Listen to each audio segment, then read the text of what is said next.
కూటమి ప్రభుత్వం తప్పుల్ని వైఎస్ఆర్సీపీ ప్రశ్నిస్తే సమాధానం చెప్పకుండా కొల్లు రవీంద్ర 3 సూత్రాలను ఫాలో అవుతున్నాడు. బురద జల్లడం, ఎదురుదాడి చేయడం, పచ్చి అబద్ధాలు చెప్పడం చేస్తున్నాడు. కొండా రాజీవ్ గాంధీ, వైఎస్ఆర్సీపీ రాష్ట్ర అధికార ప్రతినిధి. ప్రభుత్వం చేసినటువంటి తప్పులను, ప్రజా వ్యతిరేక విధానాలను వైఎస్ఆర్ కాంగ్రెస్ పార్టీ ప్రశ్నించినప్పుడు, బాధ్యత గల ప్రతిపక్షంగా ప్రజల తరపున గొంతెత్తినప్పుడు 3 సూత్రాల పథకాన్ని కొల్లు రవీంద్ర గారు అవలంబిస్తున్నారు. అదేమిటంటే, అడిగిన దానికి సమాధానం లేనప్పుడు 1 ఎదురుదాడి చేయడం, 2 బురజాలడు, 3 పచ్చి అబద్ధాలు మాట్లాడడం. ఇది కొల్లు రవీంద్ర గారికి తెలిసినటువంటి 3 సూత్రాల పథకం. ఇక కొల్లు రవీంద్ర గారు, నేను మీ యొక్క వీడియోస్ అవన్నీ కూడా చూడడం జరిగింది. చాలా ఎక్కువ మాట్లాడుతూ ఉన్నారు, పెద్ద మాటలు మాట్లాడుతూ ఉన్నారు. కానీ ఒకటి, మీరు ఎన్ని అబద్ధాలు చెప్పినా రాష్ట్రంలో ఉన్నటువంటి ప్రజలందరికీ వాస్తవాలు తెలుసు. గడిచినటువంటి 23 నెలల కాలంలో ఈ రాష్ట్రంలో మీరు చేసిన అప్పు ఎంతండి? 3.36 లక్షల కోట్లు. సరే, 3.36 లక్షల కోట్లు అప్పు చేసిన మహానుభావ, కనీసం ఒక మనిషికి ఎవరికన్నా 3.36 లక్షల డబ్బు మీ ప్రభుత్వం వల్ల లబ్ధి పొందారా అని నేను అడుగుతా ఉన్నా. ఒక్కరికి ఒక్క పైసా ఇవ్వకుండా సంక్షేమం నిల్లు, అభివృద్ధి డల్లు, అవినీతి సొమ్ముతో టీడీపీ నాయకుల పాకెట్లు మాత్రం ఫుల్లు అన్న చందంగానే మీ యొక్క పరిపాలన ఉంది.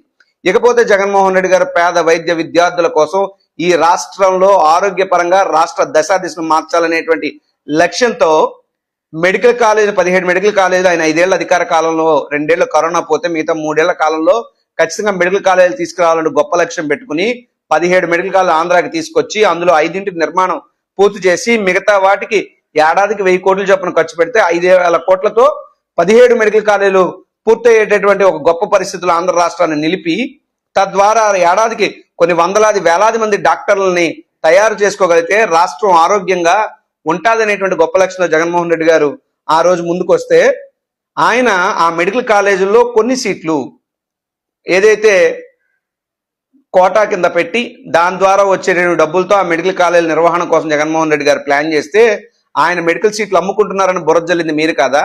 మీరు అధికారంలోకి వస్తే మెడికల్ సీట్లన్నీ కూడా కన్వీనర్ కోటాలోనే ఫిల్ చేస్తామని చెప్పింది మీరు కాదా?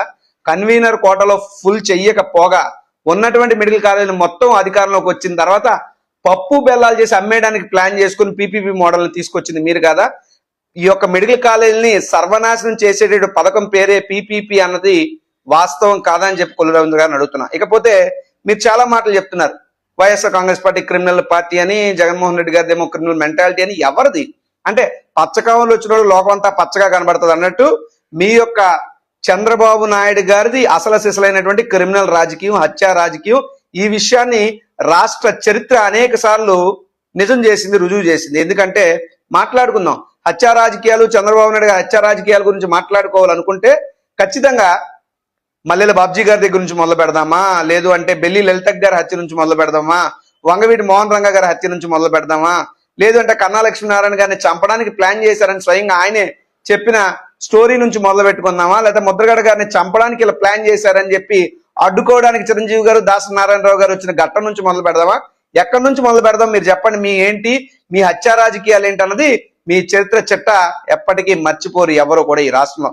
కాబట్టి మీరు హత్యా రాజకీయాలకి care of address Telugu Desam party, Chandrababu Naidu గారు. ఇకపోతే గొడ్డల పార్టీ అని మాట్లాడుతున్నారు. ఎవరిది గొడ్డల పార్టీ? మాది గొడ్డల పార్టీ కాదు, మీది గుణపం పార్టీ, మీది వెన్నుపోటు పార్టీ. మీరు పిల్లనిచ్చిన మామ ఎన్టీ రామారావు గారికి ఏ విధంగా వెన్నుపోటు పొడిచారు? లేదు అనుకుంటే ఉద్యమాలంటే కనీసం బస్సులు తగలెట్టాలి, 2-3 చచ్చిపోవాలని చెప్పి ఆయన మాట్లాడాడు చంద్రబాబు నాయుడు గారని స్వయంగా ఆయన తోడలుడు రాసుకున్నటువంటి పుస్తకంలో ఉంది. ఆ సంగతి మీకు గుర్తు రావట్లేదా అని అడుగుతున్నా. కాబట్టి ఈ రాష్ట్రంలో వైఎస్ఆర్ కాంగ్రెస్ పార్టీ కార్యకర్తలను మీరు అధికారంలోకి వచ్చాక కార్యకర్తల నాయకుల్ని ఎంతమంది గుండెలు చీల్చి రక్తదాహం తీర్చుకున్నటువంటి ఒక రక్త పింజర పార్టీ మీ తెలుగుదేశం పార్టీ కాదా అని చెప్పి నేను అడుగుతా ఉన్నా కొల్లు రవీంద్ర గారిని.